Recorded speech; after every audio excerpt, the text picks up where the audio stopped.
What if I told you that one of the world's most brilliant minds theorized that our universe is just one among countless others, and that someone may have finally found proof?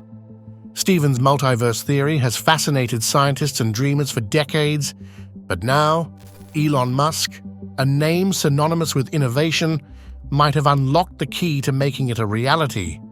What did he discover, and how could it change everything we know about existence? Let's find out.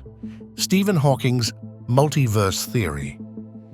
In the grand quest to understand the universe, few ideas capture the imagination as powerfully as the concept of parallel universes. This provocative notion, often featured in science fiction, proposes that our reality may be one of countless others, each existing independently yet invisibly parallel to our own.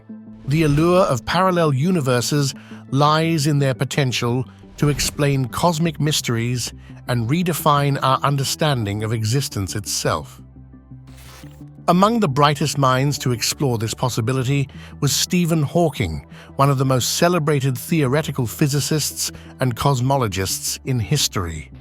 Stephen's groundbreaking insights into black holes, the Big Bang, and quantum mechanics reshaped our understanding of the cosmos. His final research paper, completed shortly before his death in 2018, ventured boldly into the realm of multiverse theory.